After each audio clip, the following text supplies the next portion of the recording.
Hello and welcome to Government QB. I'm your host from Washington, D.C., Omar Abdelrahim. And today we have a special guest, my good friend Tomas Santos Alejandro. Tomas, how are you, man? Good, man. Always a pleasure. Always a pleasure being with you, man.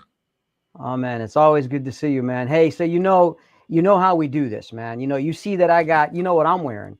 I'm wearing a football jersey.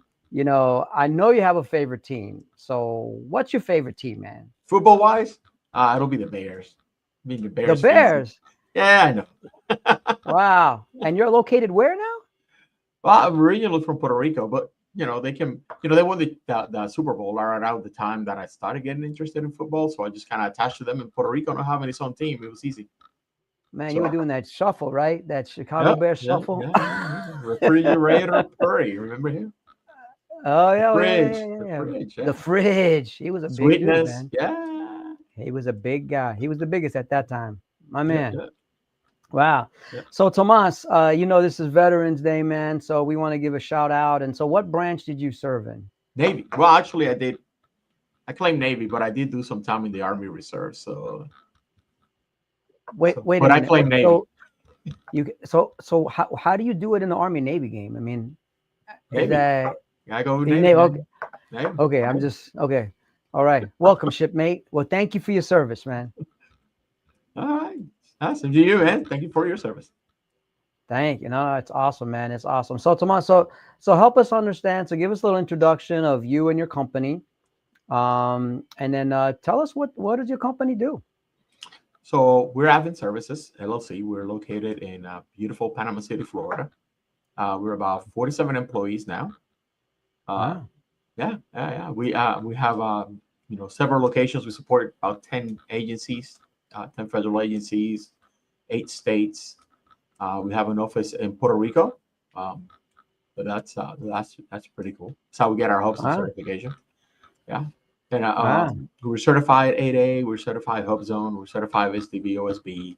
But uh, you know, more important is what we do, right? And so we are in the technology and cybersecurity space. Now we do cradle to grave cybersecurity engineering for mission systems, deploy systems, weapon systems, a lot of Navy systems, right? RMF support. We also do cloud infrastructure. We do software engineering. We do systems engineering. Pretty much anything that has to do with tech, right? System administration, help desk, all that. We're also venturing into the AI world where we do an AI Oh, augmentation. So we don't develop models, but what we do is we look at customers' problems and we try to fit AI tools, weave them together to come up with a solution. And we're also venturing in the world of unmanned aerial vehicles, where we're going to be providing, wow. systems, system security for those. So yeah, pretty interesting times. Wow. Those are pretty hot topics nowadays in the government, aren't they? Yeah, they are. Yeah, they are.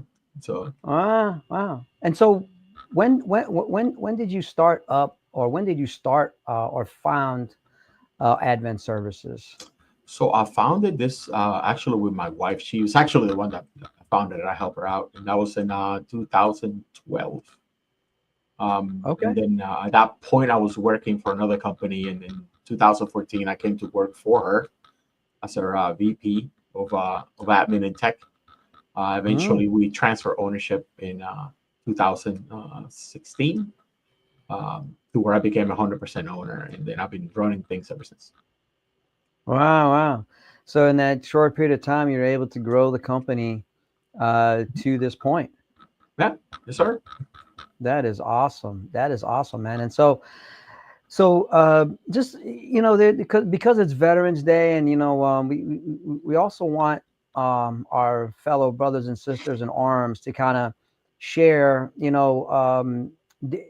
How did your military experience help you in your business journey? You know what I mean? Yeah. So two sides to that, right? One is the technical background. I was a Navy cryptologist, and so I was already involved in high tech when I was in the Navy. And so from that standpoint, I learned a lot. in the Navy, in terms of tech and IT support and cyber, that sort of thing. So that's one aspect. The second aspect is more on the managerial administrative side, right? Leadership, organization, time management, those things. So in my case, it was, from both areas, I was able to, draw in, to be able to grow the business. Wow. Wow, that's interesting, man. So that's good because you're right. In the military, you are afforded the opportunity to have leadership roles at younger ages Mhm. than you would be in the commercial world, and so hence, you would find veterans have a higher maturity level and experience with leadership, you know, um, in their late 20s and early 30s, just because they've done it already. Yeah, absolutely. And sometimes, how long did you serve in the Navy, man? 10 years. 10 10 years. years. Wow. Wow. Wow. And so all of your business, is it primarily government contracting? For the most part, yeah, we do some small commercial work. We're looking to get into local and state governments, but for most intents and purposes, it's all federal. If you were to give like some insider a tip, to fellow veterans that are either have a business and looking to grow or are looking to get into government contracting, is there any tip? I mean, is there something that may be useful for someone, maybe something to do or maybe something not to do, or something that maybe that you found that, what, this really made a difference for me, versus other things, or hey, it was, I had made this, but it didn't work out. And because of that, I learned that. And this is what really helped me grow my business or expand. But is there any kind of tip or some kind of learned experience that you've either experienced or learned through your journey that you may be able to share with our audience just to kind of help them, maybe with a little tip and trick or something like that? I would say use the resources that are out there. Small business administration has a lot of resources, a lot. Mhm. Specifically, the small business development centers. I mean, their whole purpose in life is to help you grow your business. That's how they get funded, right? Mhm. So if they don't help you grow, they themselves don't grow. They don't stay around, and so it's in the best interest for you to grow. And so they'll do whatever they need to do to help you grow, and it's all free, right? You don't pay a dime. Whether it's business consulting or I mean helping with marketing, whatever you need. You simply walk in and say, "Hey, I'm such and such. I own a business, or I'm trying to start a business, and I need help." And they take it from there. Yeah, that's awesome. And so for those of you listening, because the government contracts are basically a product of our taxes that we pay, there is a level of transparency. So the government does need to be more transparent with these contracts and how to win contracts. So as Tomas says, there are a lot of resources, and so you should seek them out. And so Tomas has sought them out, and he's definitely had some successes and really positive experiences from these resources. So I would highly encourage you all to look into those, find them, reach out to them, communicate with them, and learn as much as humanly possible. Tomas, it was absolutely awesome to see you again, man. Thank you so much for joining the show. It's always great to have you, man, and to see you. Guys, pleasure to be here. Maybe anything you need, just let me know. You got it, Tomas, man. Enjoy the rest of your Veterans Day, man. Thank you, my Same to brother. you. Take care, buddy. Have a good one.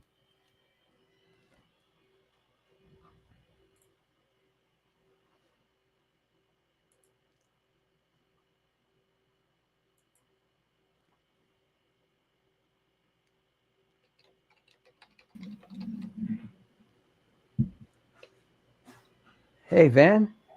Hey, Robbie, how you Oh, doing? man. Represent. We all look at that. That's awesome, man. Thank you, That's thank you. awesome, I man. like your So, background. oh yeah, oh thank you, man. Thank you. Yeah, it's all good, man. You got to play the part, right? That's right, that's right. Yeah. So you're early, man, and so what I guess let's go ahead and jump right into it, man. So thank you very much for joining, my man. It's good to see you again. Hope You all is too. well.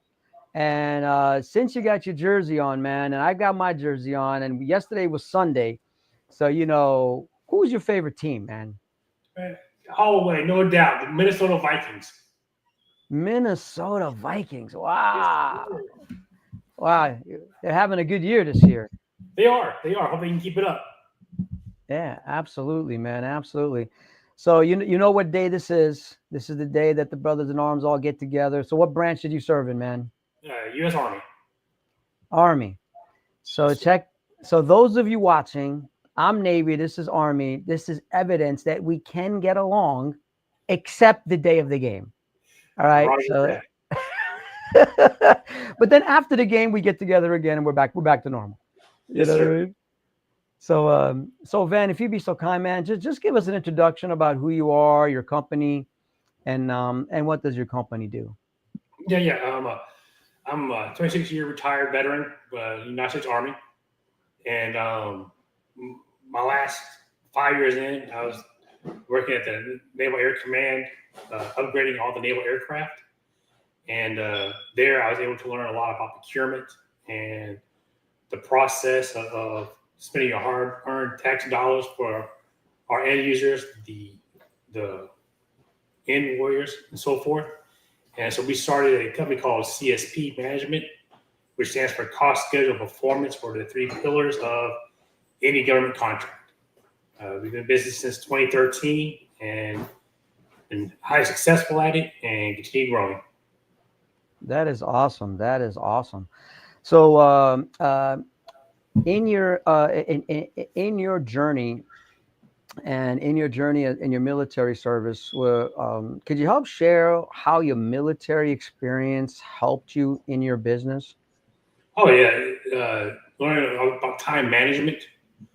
Mm, Um, that helped out a lot because being a small business, you wear many hats. You have to know where to focus mostly to make your business grow. Um, Learning about different rules and regulations, keeping up with the regs, help me get familiar with the FAR regulations, which is the Bible basically that the government works under for procurement. Um, so all that combined and gathering all my resources that are close to me to be successful.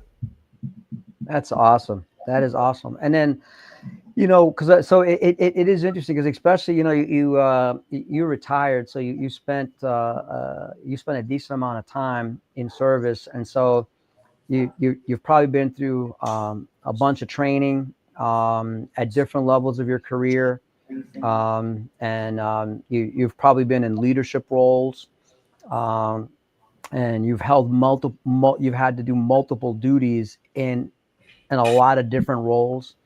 So that piggybacks off of what you just said, that being a business owner, it's not just, hey, let me just focus on this one thing in order to launch my business and get it started.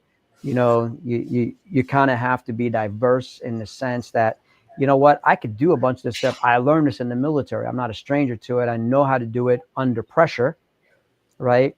And in sometimes serious circumstances and situations that basically demands that you perform at a high level.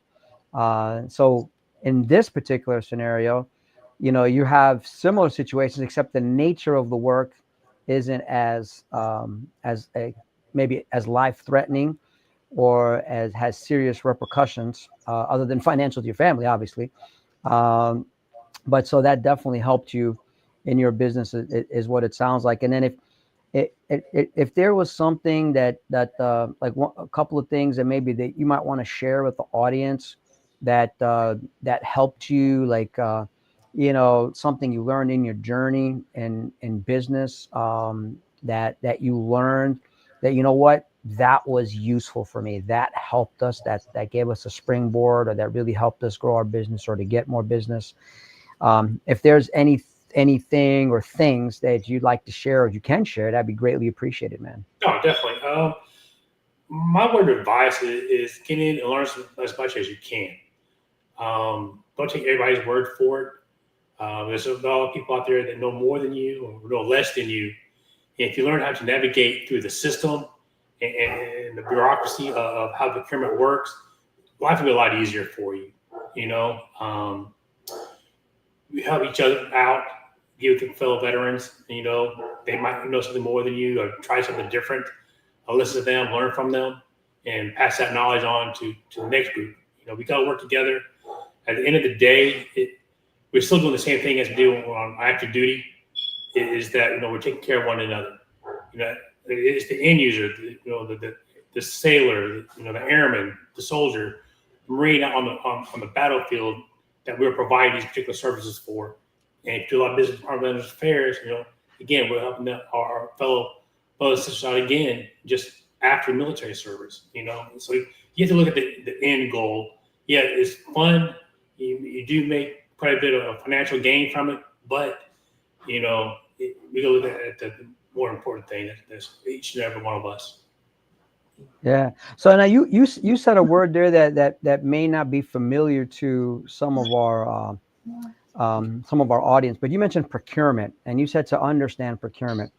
Could you let the audience know what is procurement and why was that important for you? Because that is the process on how the government will obtain particular products and services through a procurement process. You got small thresholds, you got certain spending limits that you'd have to get familiar with, like the government credit card, then anything over $25,000, $250,000. You got to go in and know your different set-asides. Mm-hmm. They do have limits. For example, if you're a service-able learn-owned business, you know, at certain thresholds that they can do what they call a direct sole source. They don't have to bid it out.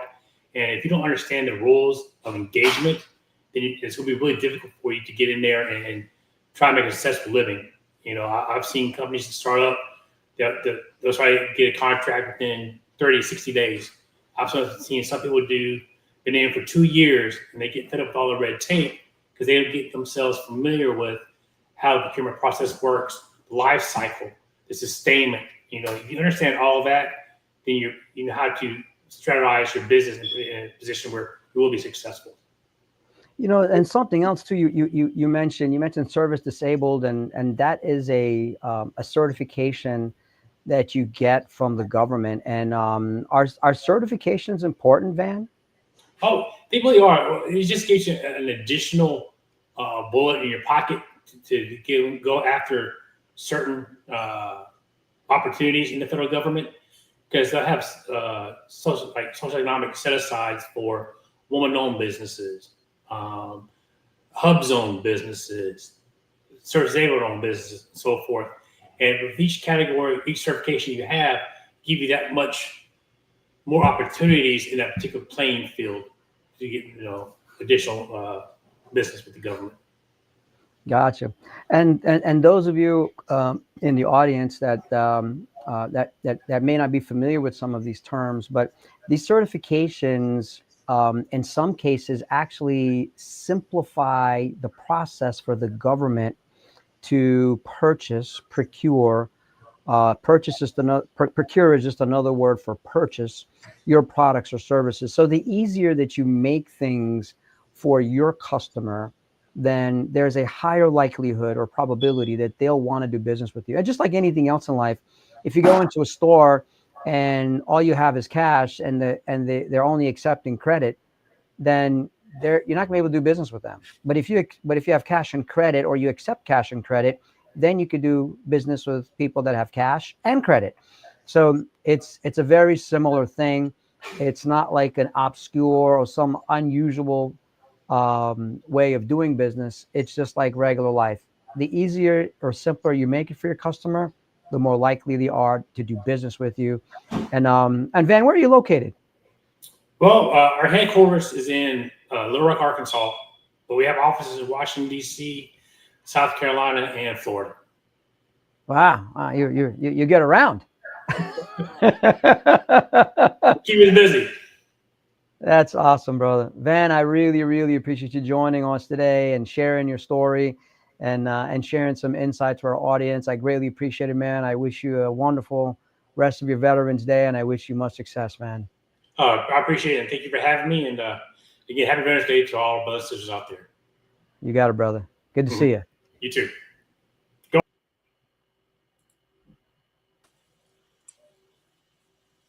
Hey, Jeff. Hi, how are you, Omar? I'm doing all right. I'm doing well. Thank you for joining us, man. Yeah, happy to be here. Thanks for the invitation. Awesome. So as you can see, I'm in a football stadium. I'm wearing a football jersey. I got government QB going on. So we always like to start with, hey, so what's your favorite sports team? Football team, if you have one. If not, what's your favorite sports team? Well, I'm a West Point grad and love what the Black Knights are doing.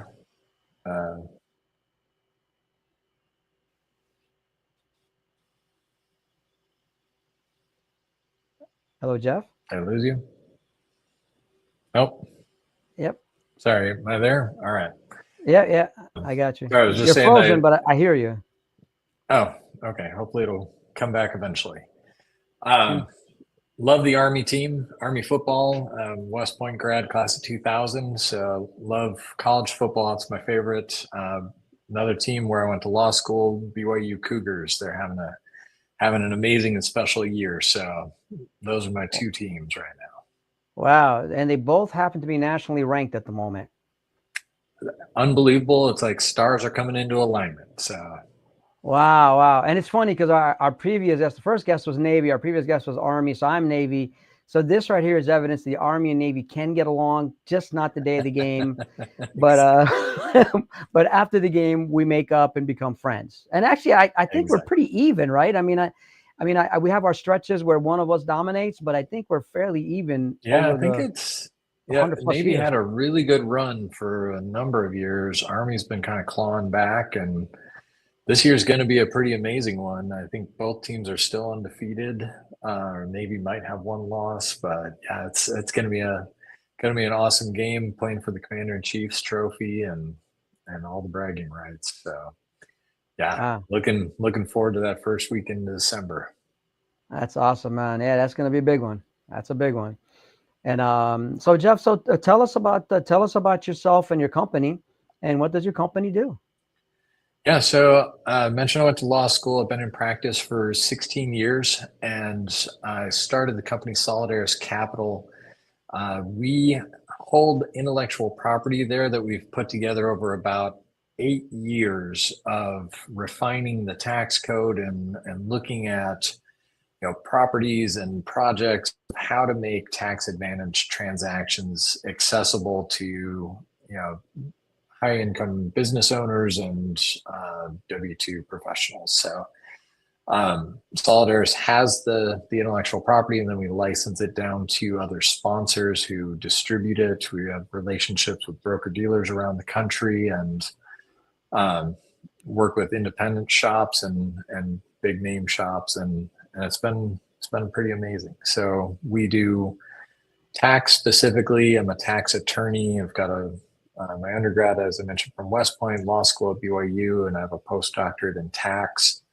And then been practicing law and in an entrepreneurial fashion for the last 15, 16 years now. So that's a unique combination of having a tax and financial background as well as a legal background, because I've heard from people of wealth that, it's good. It's always good to have a good lawyer and a good accountant, so that you can kind of learn, work both, maximize your benefits from both sides of the house. But with you would kind of get the best of both worlds in one place. A little bit. We're not accountants. We love working with accountants. They're kind of our favorite people to talk to, because they're so important. They really are to every individual taxpayer. The tax code is complicated to transact business. Did I lose you again? Yeah, I think you kind of cut out there, but I think you came back. Yeah, video is still kind of far, but I can kind of hear you.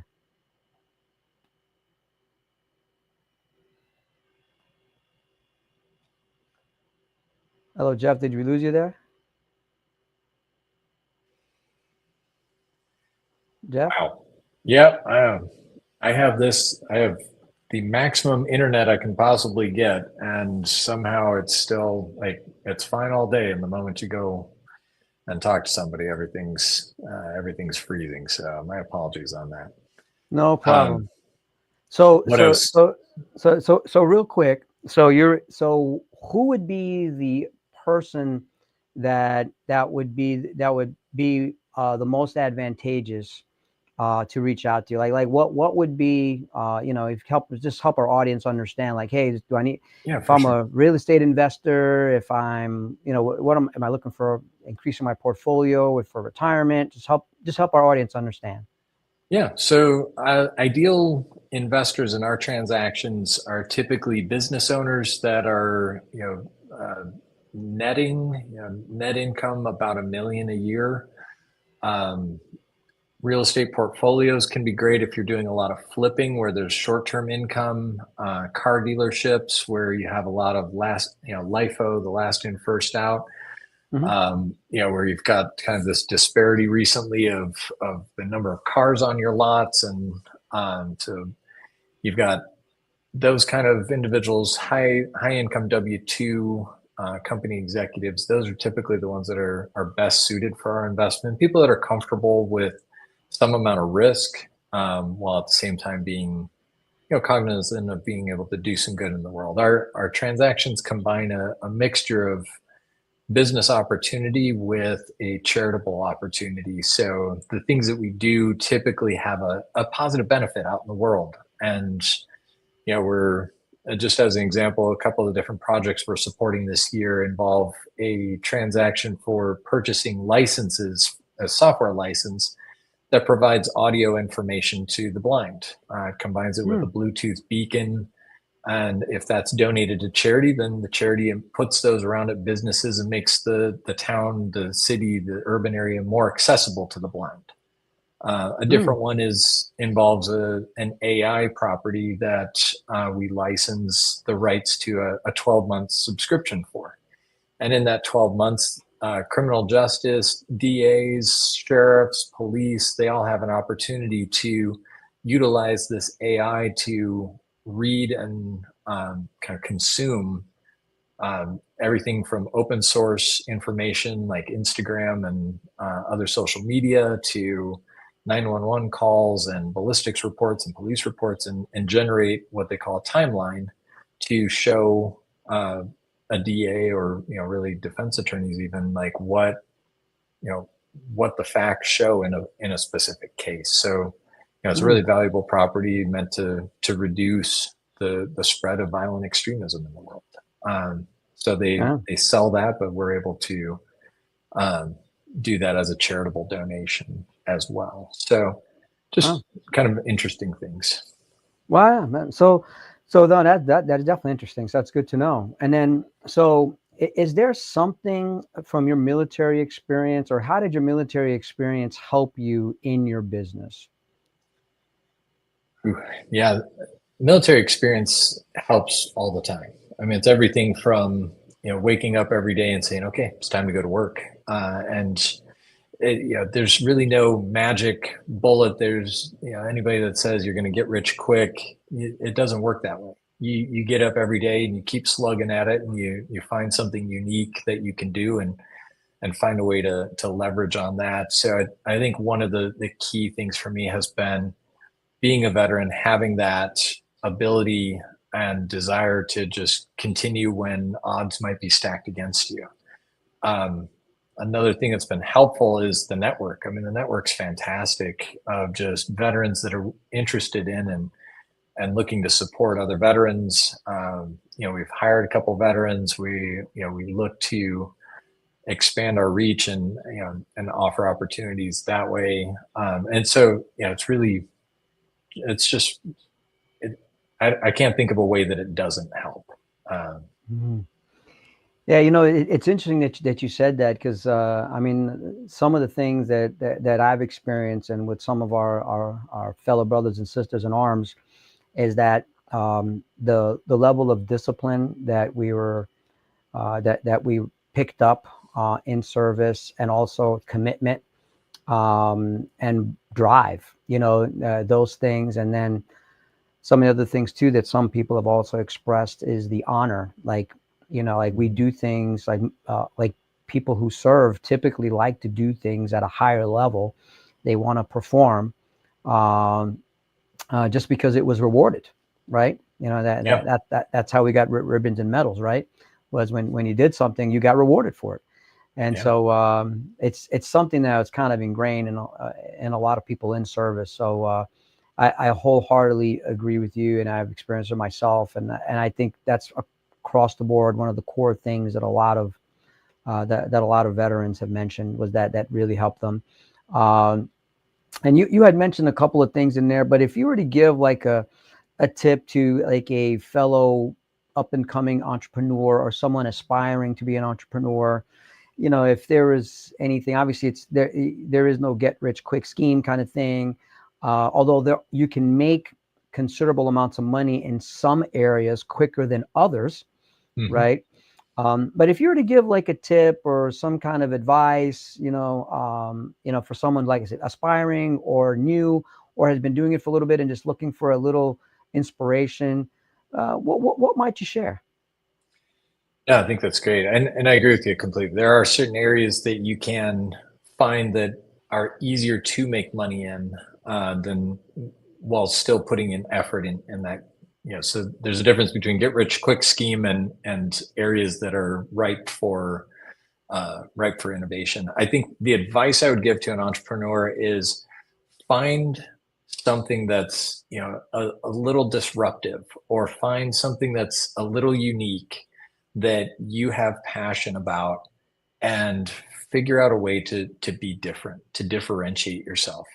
There's a million attorneys out there. And that was the biggest problem I found, was like, man, as just an attorney, like, how does anybody decide that I want to hire Jeff instead of somebody else? Like, we found a very unique way that we could make an impact, and then leveraged the heck out of it, and just pushed on that lever until we had our own unique thing. And I think that would be the advice I give, is just like, find that thing that you're passionate about and just keep going after it until you figure out a way you make it your own, and you make something unique that nobody else has, or that is a unique take on it. And then just give it everything you've got, because you'll win. Like, nobody else other than you will put in the effort to make it happen.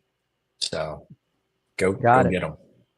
Yeah, no, and that's great that you mentioned that, because for you, law was what was your, where you found your calling, So it's like, find it and then basically make it your own. Whether you, like me, for example, I'm going to wear a football jersey, everyone else wearing a suit and tie, or you kind of make it a little different, or just add a little uniqueness, or maybe just get really good at a specific niche that has that people need, or people can benefit from. And so no, that's awesome. No, that's great advice, man. And you know what, I forgot to ask you, when did you start Solaris? Solidaris? Solidaris actually started this year.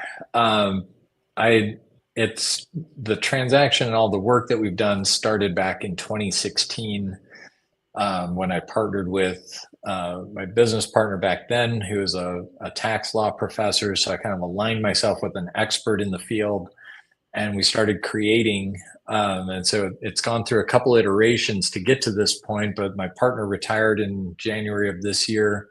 And so suddenly I found myself owning all of the assets of it and the IP of it, and said, okay, well, how do we want to structure this? So we created Solidaris in 2024. But it's been, we've been working at this for this will be our 8th year running this transaction. And I mean, truthfully, like, the first year we raised a whopping $600,000, and like, we're up in the millions now. And that's, start small and grow it organically. Find people that can also be passionate about your product, and like, we don't market, we don't network. people ask us, can we do search engine optimization? We're like, we don't really want you to talk about this. So Gotcha. it's like, we'd rather not be found. So that's, it's kind of the fun part of this is growing it organically. You don't really need a lot of that expense. And you bring up an interesting thing too, an interesting topic, and is that in the entrepreneur journey, it's good to be dynamic and adaptable, right? Because how things start may not the way things end, right? Or and so like it's very interesting that that for example, if you would have told me 17 years ago when I started my company that I would be doing this, I probably would have said, I don't think so. I'd be doing something different. But the opportunity presented itself, as you said, where it was kind of like a unique-ish kind of offering, but there was definitely a need there. And then it just kind of evolved and transpired. And it looks like we got a little activity there or comment. That's funny, not wanting to be found, because usually we all want to be found, right? I mean, this is unless it's like top secret and you have to kill me if you tell me. I know how you West Point people are, man. I'm not gonna say it, but no, that's awesome. That's awesome. No, Jeff, thank you so much, man. I really appreciate you joining the show. It was a pleasure to have you. Appreciate the invitation. Oh, my pleasure. Anytime. Jeff, I hope you have a wonderful rest of your Veterans Day, which you wish you much success, and look forward to seeing you again in the future. Thank you. Great to visit with you. Thanks, Omar. Thanks, Jeff. Have a good one. Thanks. All right. So so in today's episode and show, we've heard from 3 veterans that are entrepreneurs. 2 of them in government contracts and 1 that's not. And it's interesting. So when you listen to them and hear their stories or their trips or how their military service helped, there was some commonality, and there is a sensitivity to in the industry for companies and government to do business with veterans. Right. And it's not as it's not as a form of charity at all. It's actually as a matter to know that these people, like veterans, are typically trained in multiple different areas. And typically that training is typically a high level of training. There's a lot of leadership training that a lot of veterans go through while active duty, just because the retirement age is typically in your late 30s to early 40s. So by default, you're going to be in a leadership role early on in your career, maybe even in your teens. I think my first leadership role, I was 19. And then as you move on, you get more and more experience with it. And that experience is, I don't even know how to stress it, but the experience of leading at a younger age, when you really haven't been exposed to a lot yet, kind of helps increase your, I guess, your capabilities as an individual. And so anyone who's actually considering either looking at veteran-owned businesses to do business with or to hire veterans,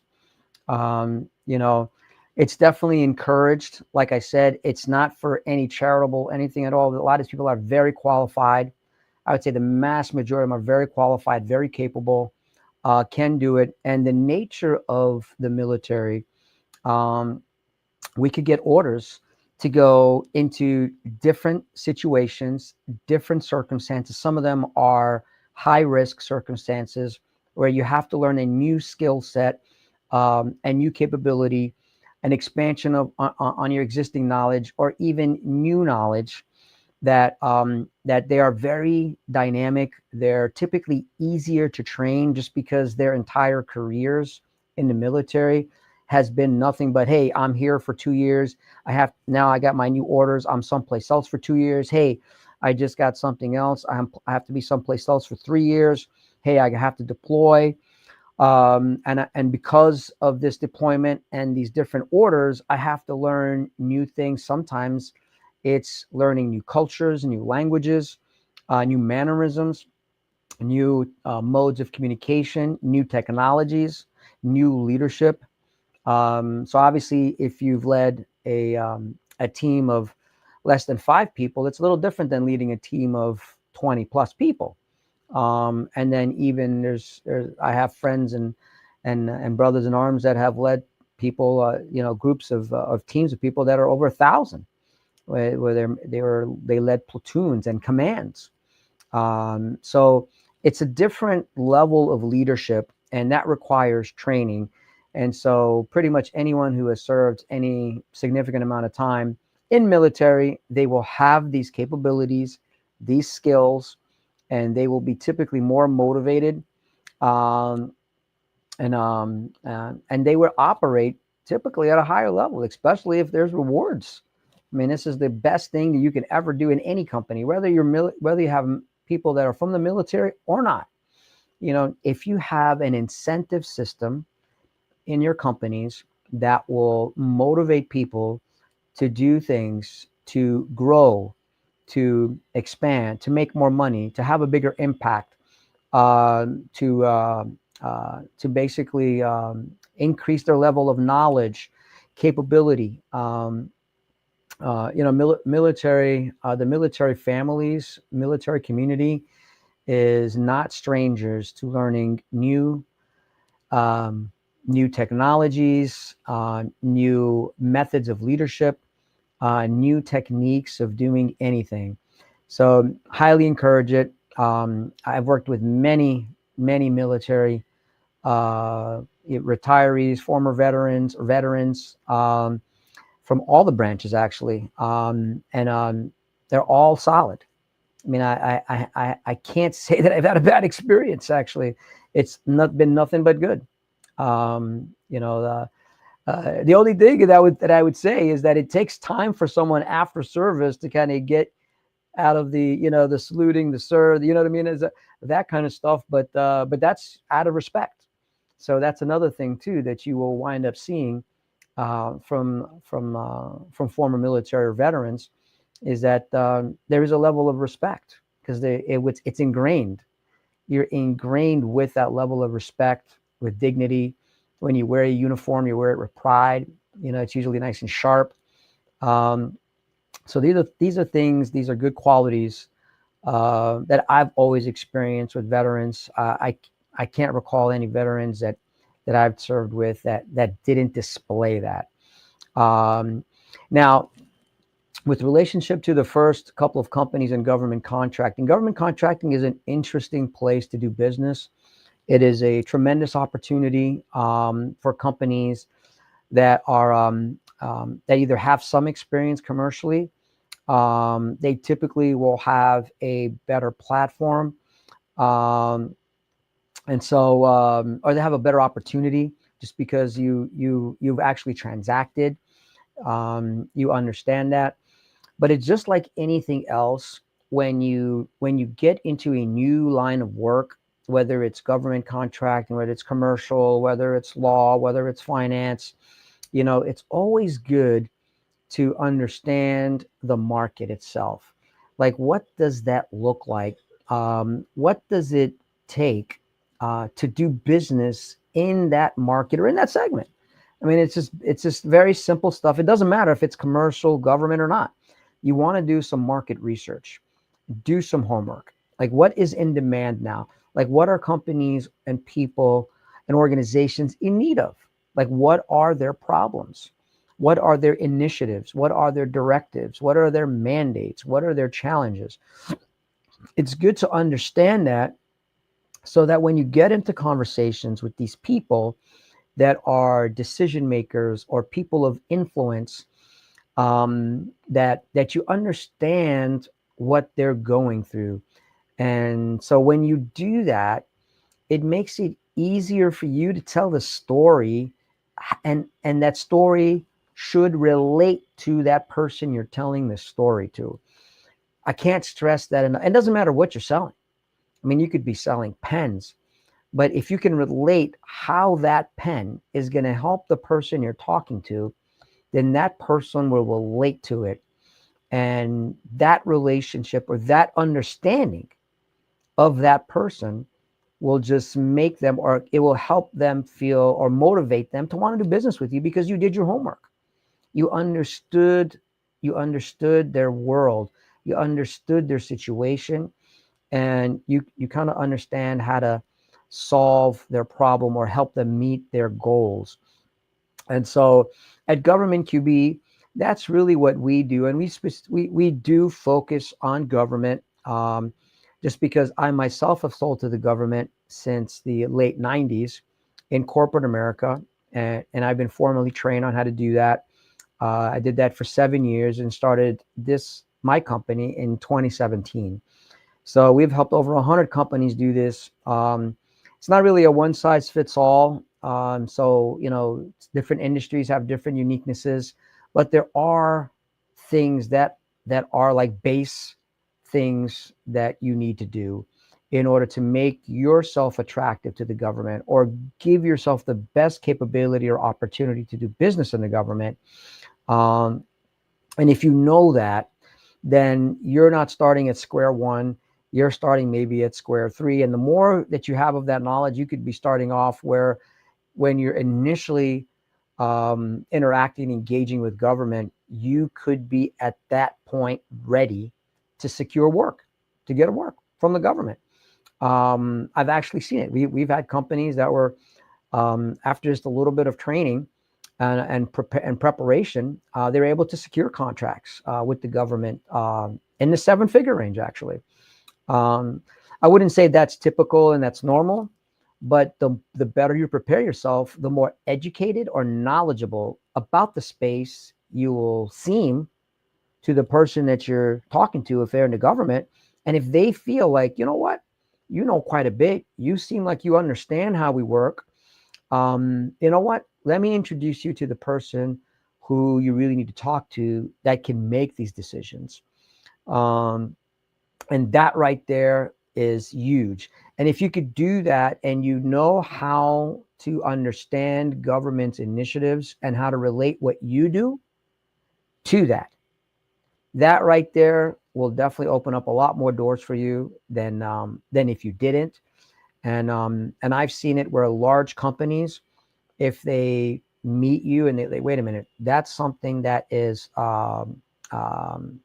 that we're struggling with and we need help with, or that's something that we're evaluating, but you have this knowledge, so come on, let's talk about it. Because being really good at something or being great at something isn't necessarily the most attractive thing to a government program or agency, government client. What they're more interested in is like, hey, listen, it's great that you're good at something and that you're great. Don't get me wrong. Don't misunderstand that. But if your company is difficult for the government to do business with, then it starts to become a little bit challenging to do work with you. And that might demotivate that person. But if one, you're really good at what you do, you're great at it, the government absolutely needs it, the person that you're talking to needs it, and you're able to tell them how what you do can help them do what they want to do, what they need to do, what they're directed to do, to help them achieve their mission and directives, objectives, and overcome their challenges. And you make it easy for them to do business with you. This is the formula. I mean, this right there is the formula. And the government will know. I mean, they are savvy. They will know, like, hey, wait a minute, you're good at this. You understand our problem. So you know how to solve it. And you also figured out how we like to buy things. So you figured that out. So now you gave me no reason to not do business with you, because it's not difficult to do business with you anymore. And in some cases, If you make it easy, then the government could get into a contract with you without even going out to public RFP, depending on the type of company you are and how you prepared yourself. And so a common misconception is that everything has to go out to this public RFP, to these bid boards, right? So for those of you listening or watching, you know, I think the mandate is somewhere about 30 to 35% of those opportunities need to be posted. So wait a minute. So let's say 35%. So that means 65% is not posted. Wait a minute. So how do I get an opportunity or a chance to get some of that 65% of the business? Now, don't get me wrong, 35% is a decent amount of money, but that 35%, if it went to public RFP, and if you're reading this proposal or the request for proposal, and you see that it's fairly detail oriented, the question you have to ask yourself is that, well, how does the government know they need that exactly that way? And so this is the question you need to answer, or you need to answer. And if it was you that met with them, and like I explained earlier, you learned what their mission, directive, objectives, and challenges were. You were able to articulate or tell them the story on how you can solve it. And then that RFP was what you shared with them would be the solution or the best path for them. That is an RFP that you are in a very good position to win. And so those are the types of RFPs, what we call P-win. You have a high P-win, which is a probability of win. Those are the type of ones you absolutely have to go for.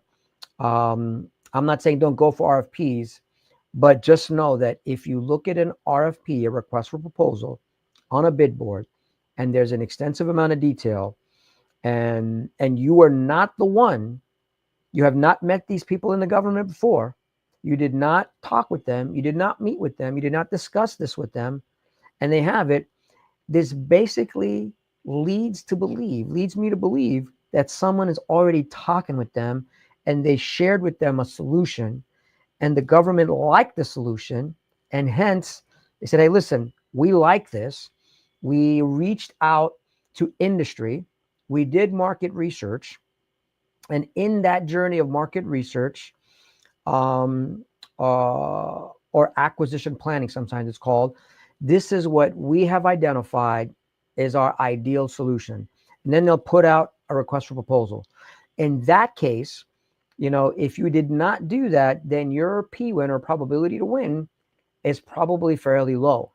Doesn't mean don't do it, but just know that your probability to win that one may be significantly lower versus had you reached out to them and you worked with them, you met with them, you understood everything, and these requirements that they put out are what you help them understand, right? If you help them do the market research and they accepted your market research and they added that to the request for proposal, those are very high probability of win rate. So I say that to say, because most companies that I meet, after helping 100, there's other companies that we met thousands.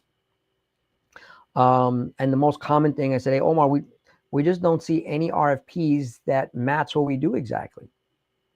Okay, well, that's because they don't know what you do. If you never talk with anyone in the government, how do they know what you do? Well, some companies say, well, Omar, it's in my SAM.gov profile. Yeah, but is that the only thing the government uses to do market research? No. There's other systems that they use. And on top of that, they will put out other types of communication, like a request for information or a source is sought. And that's another method that the government likes to utilize to do market research, right? So you want to get involved as quickly or as early as possible in their acquisition, procurement, or purchasing strategy as humanly possible, so that you can understand the situation understand how you can help their situation. And with that, that starts to increase your value to that organization.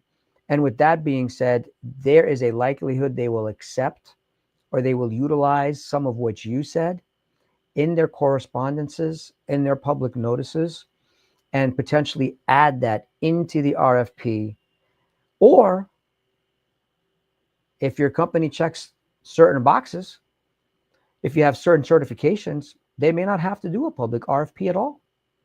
They may just elect to get into a direct negotiation with you without going to public RFP. You may be answering, well, can the government do that? Absolutely.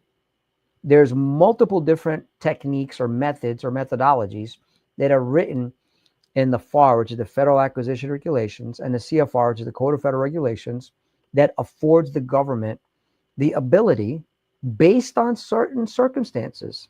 So if these circumstances do exist, then the government is afforded the opportunity to do business with you without going to public RFP.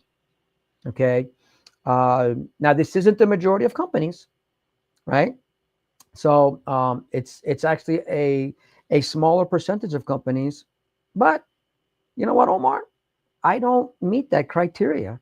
I can never get it. We don't qualify for it. That's fine.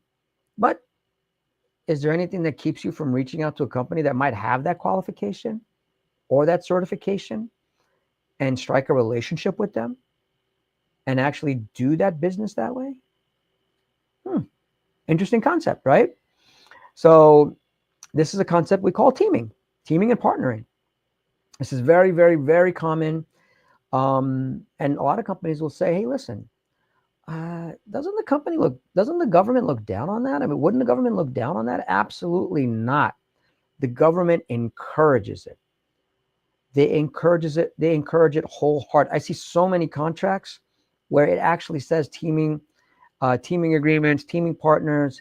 They will do a contract, a large contract, and set it aside for small business, knowing good and well that one small business is not going to be able to do all this. You need to put a team of small businesses together and go after this contract. And this is encouraged. So I just wanted to give some insight and some thoughts for those of you who took the time to join this session of our Veterans Day program. Hopefully this was helpful for you. If you are interested to learn more about this, we are at governmentqb.com. That's www.governmentqb.com. We greatly appreciate you all. Thank you so much. We wish all of you a wonderful and safe Veterans Day holiday. Thank you so much and have a great rest of your day.